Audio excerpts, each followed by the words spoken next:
Welcome to another episode of the Wolf and the Doctors podcast. I'm your host, Glenn Curry, alongside my co-host, Dr. John Devereaux. And it's just us two today, and I'm excited. I say it all the time, but I'm excited for the conversation that we're getting ready to have.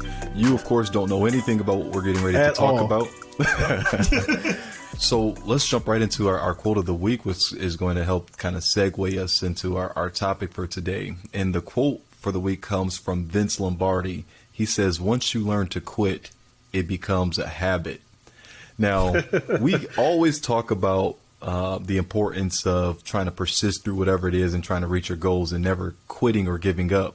But we never really talk about the flip side of it too much and look at the positive aspects of things that we do quit or give up on, which is what we're going to talk about today.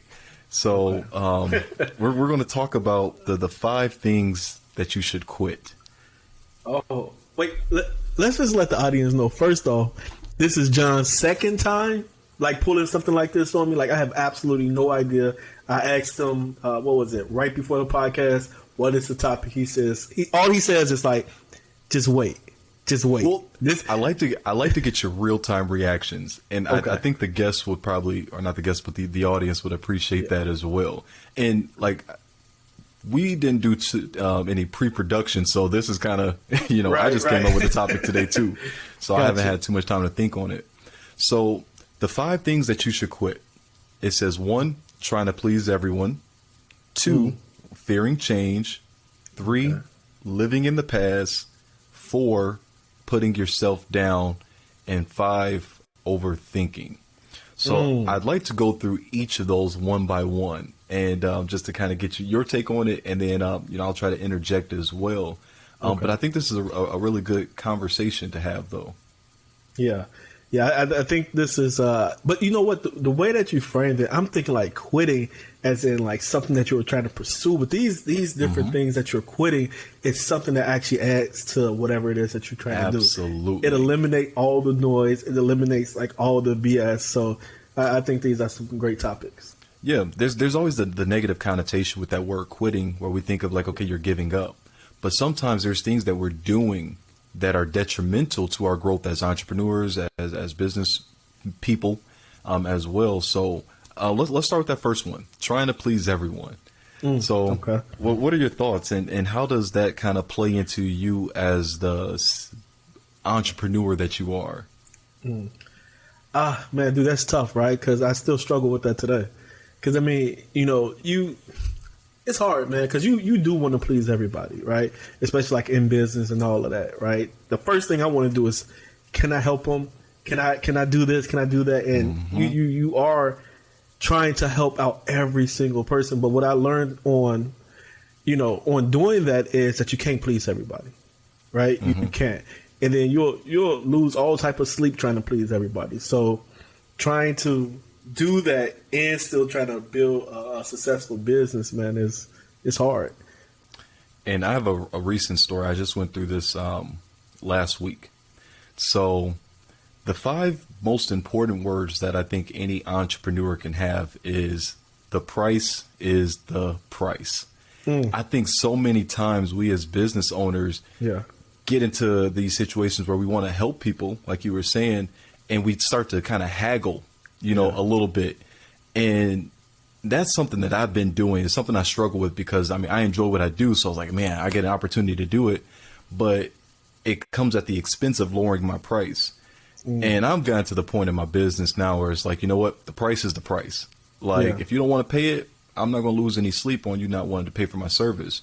But I know what I'm bringing to the table. And I think once we understand the value that we have in our product or our service that we offer, it makes us a little bit more comfortable saying, this is the price, take it or leave it. Yeah, you made a great point, right? So I got a story as well. And both of us did photography well before we started doing podcasting and real estate.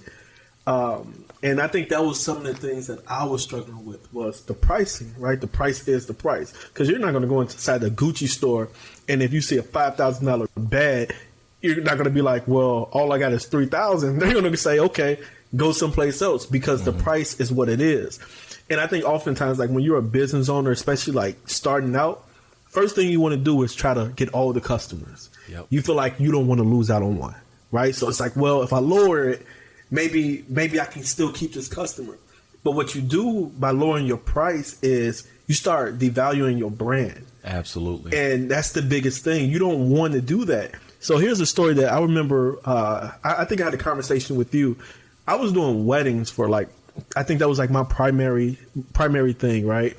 And I kept saying, well, I could charge one thing, and I was debating going up on my prices. Mm-hmm. But I think once I went up, I was like, well, I'm going to lose out all these customers if I start going up on my price. But what it did, though, is it opened up a whole different market. Absolutely. Because right. I lost out on those customers. But what happened was I started gaining customers in a new market, and they only started referring me to people like them. So that was the beauty in that, man. So if your price is what it is, man, keep it there, man. Don't change it at all. Yeah. And that reminds me. So the situation I was just talking about where I had to kind of remind myself and really get into that habit of, being consistent with that. I had a person who reached out. I did an event for them about 3 or 4 years ago. And the price that I charged then is not the price that I charge now for the service. Right. And she was just like, well, that was the price then. Why can't you honor that? And I had to let her know, like, I've been investing in my business. Like the quality of the images the that quality you're getting went up. Yeah. So that's where it came down to, like, you can't please everybody, and it sucks to lose a customer, but yeah. It's like you got to keep that integrity of your business for yourself. Like, if I don't honor, what I bring to the table, how can I expect somebody else to? And that's not fair to the customers who are willing to pay the price for my services. Exactly. No, I agree 100%. So, yeah, and I mean, number one, trying to please everyone, man, it gets you in trouble. Yeah. Number two, fearing change. do you ever fear change in your business? Heck yeah, dude. Yeah, dude, I fear change all the time, bro. The reason why it's scary, man, because it's the unknown. You don't know what's going to happen. So I feel like if you're a business owner and you don't fear change, check yourself into like a psych ward, like for real, because like change is going to happen. It's scary. But I think the beautiful part about it is going through it, right? Whatever the change is, making sure that you go through it. But, dude, I fear all the time because, like in real estate, everything is changing all the time. The laws, the way people buy, rent, sell, all that stuff, it's always changing. So it's scary because you're used to one thing and you finally kind of get everything going and whatever. And then here you go, something just up and change on you. You're scared to adapt to that because you might not be as good as you were before the change came. So, man, change is scary, bro. So for me, I guess I need to check myself in. I don't necessarily fear change. I embrace the challenge of change, though. I will say it like that. Because, like you said, change is inevitable. In whatever industry you're in, nothing's going to remain constant. The only constant is change. So I guess I like the challenge, like you kind of brought up, like, going through that process. But I say, like, sometimes change is an inconvenience. But, yeah, we don't necessarily want to fear it, I guess, because sometimes that fear can kind of stifle you or, keep you stagnant and not adapt. So here's something that I was thinking about, right, when you asked that question.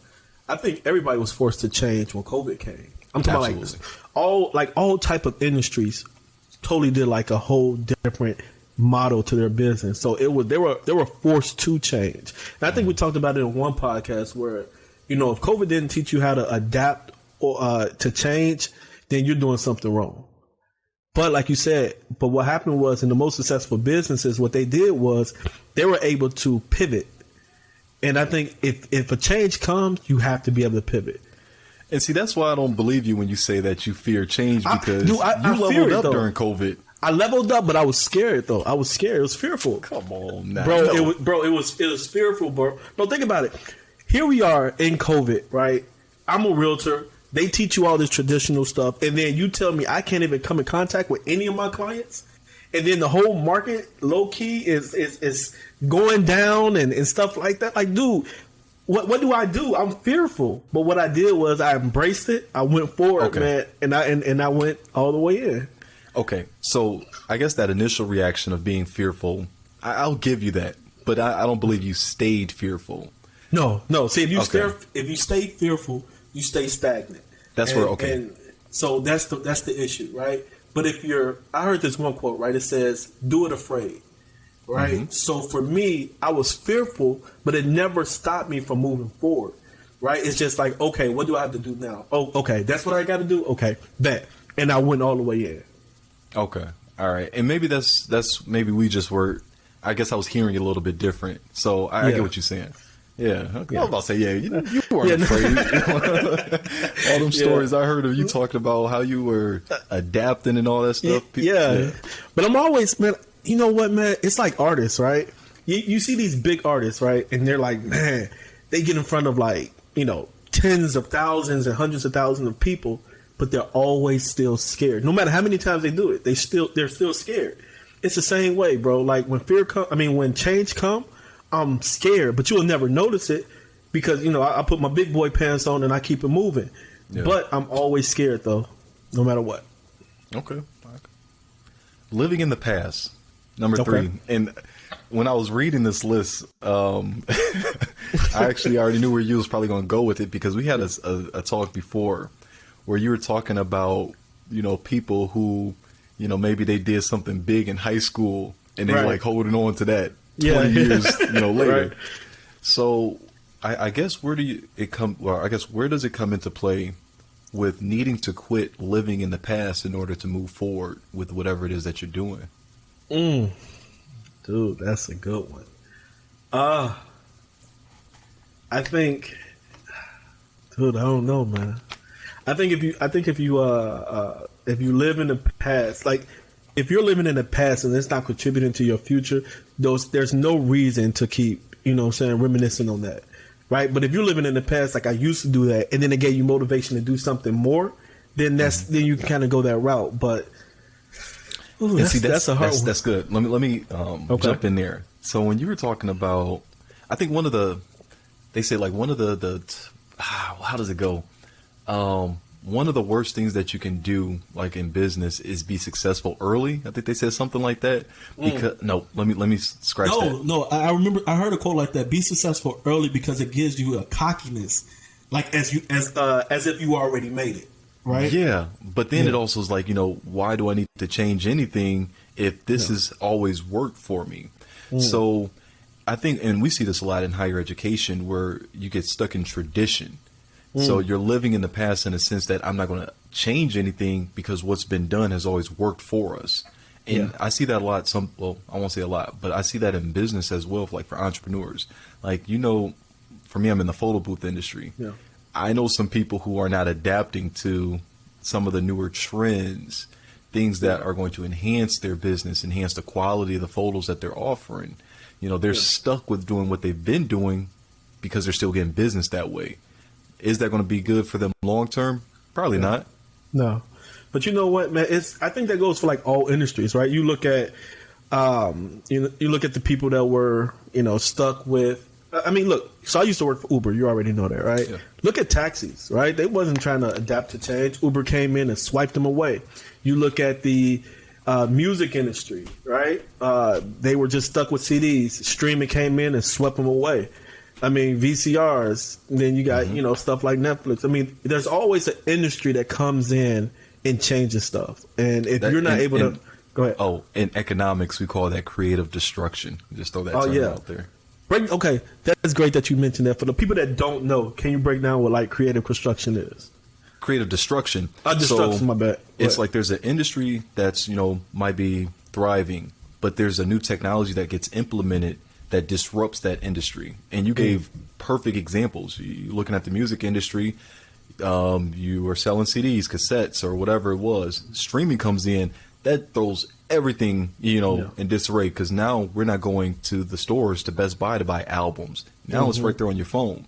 Same with like you said VCRs, and at one point in time you used to go to Blockbuster to rent all of your movies, pop it in your Blu-ray player or your DVD player. Now it's programmed into an app on your TV already, so that's what we talk about, creative destruction. Normally we talk about it when we look at employment, where and I don't want to get into a whole econ lesson, but something disrupts that industry and it leads people to kind of losing their jobs that are operating in those industries. But it opens up more jobs too, even more than what it destroyed, right?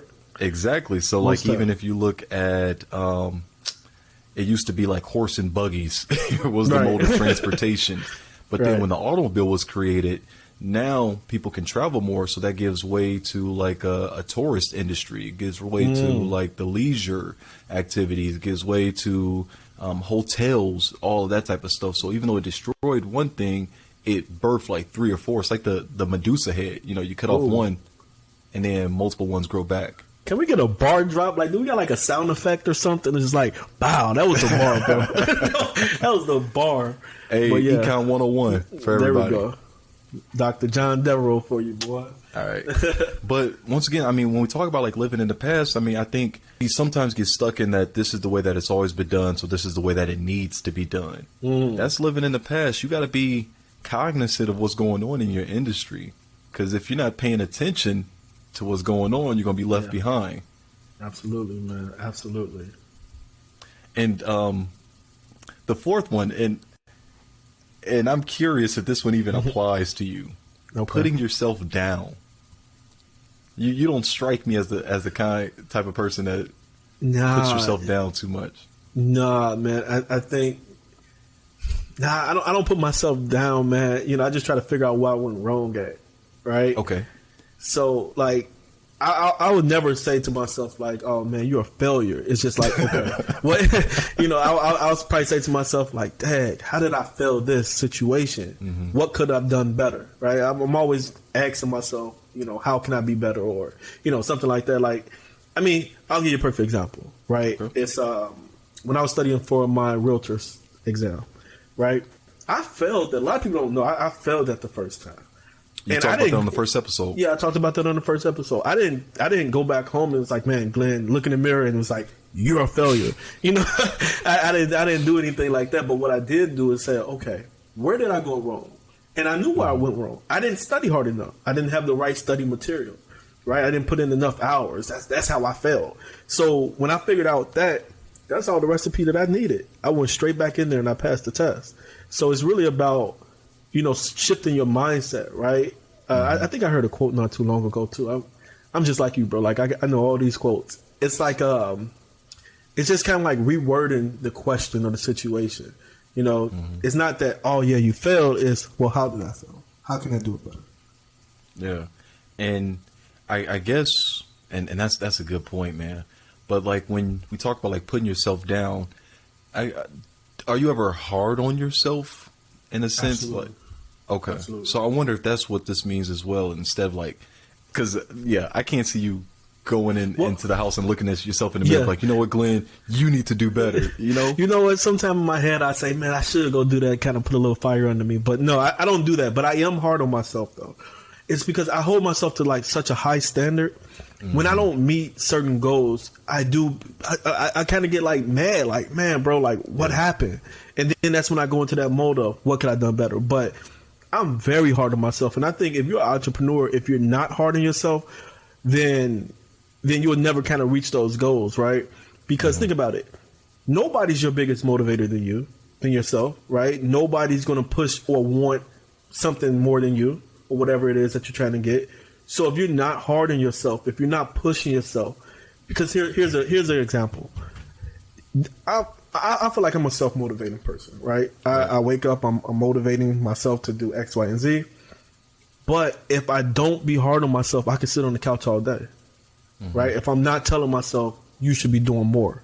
You should be doing this. You didn't do enough yesterday. You didn't do enough last week. If I'm not doing those things constantly, I could fall short of my goal. I could fall short of my goal.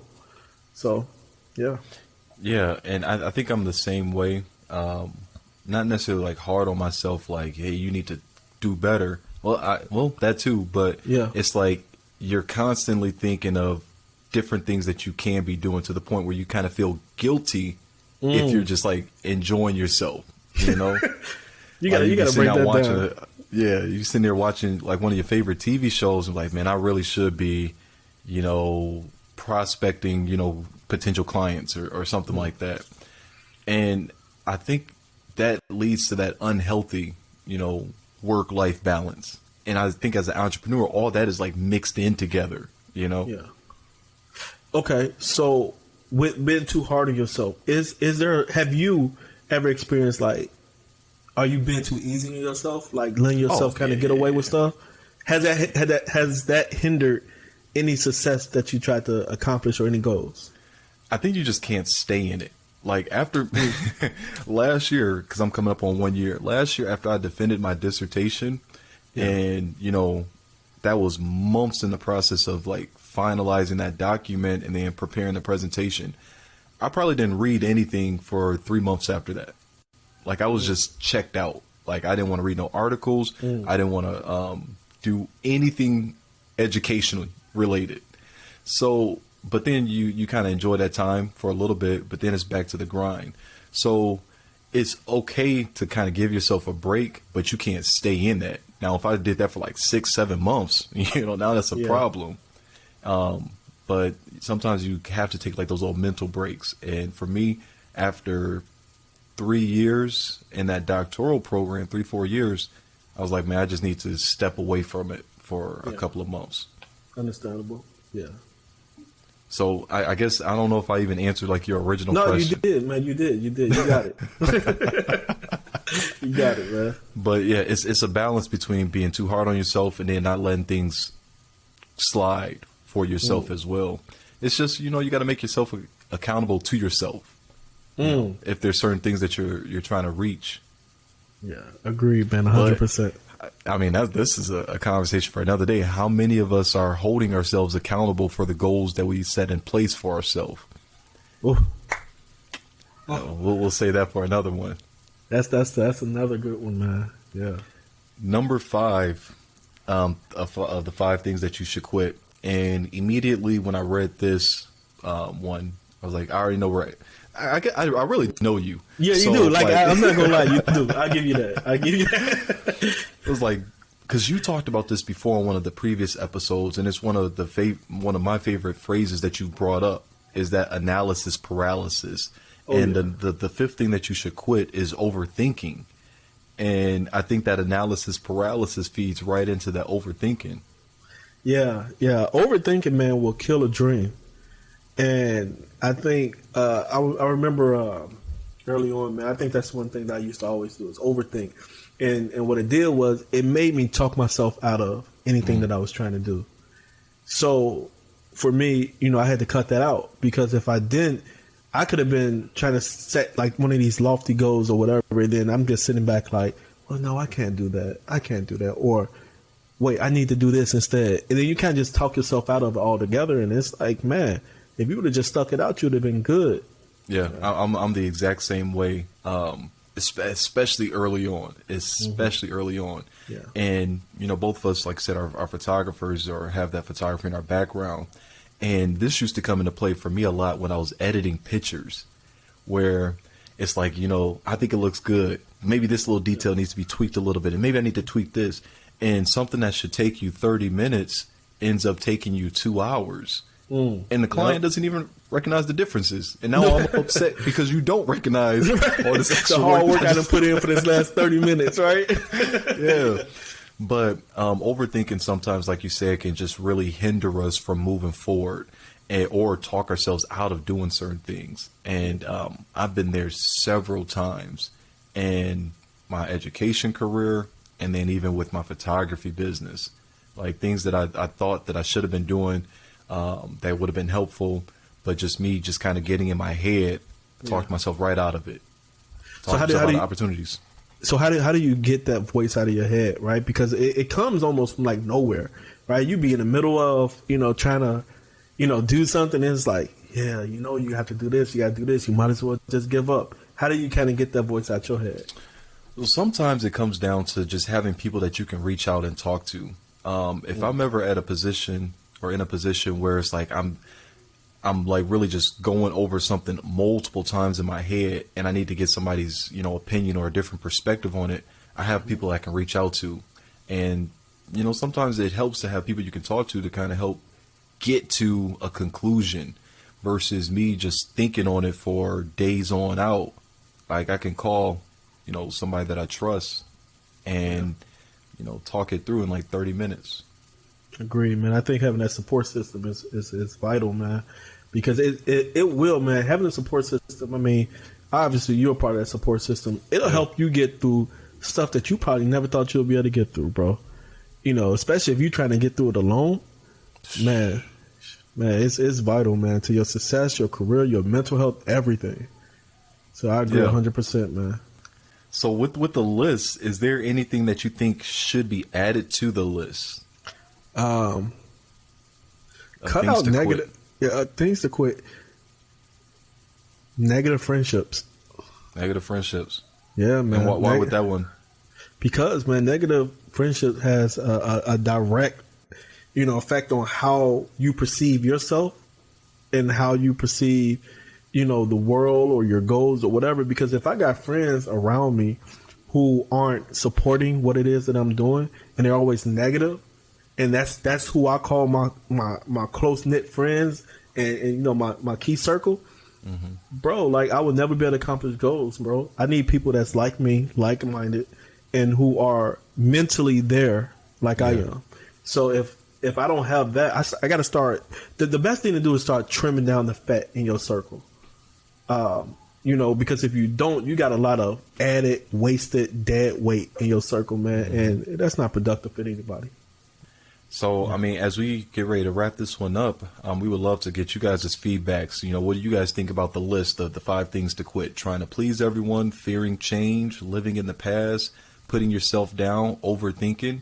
What are you guys' thoughts on the list? Are there anything that you guys think should be added to the list as well? We would love to get feedback. So make sure to either send us a message, leave a comment, and we'd love to hear from you. That's another episode of the Whoopin' the Doctor podcast. I'm your host, Glenn Curry, alongside my co-host, Dr. John Devereaux. And whatever you guys are listening to them, don't forget to like, share, and comment below.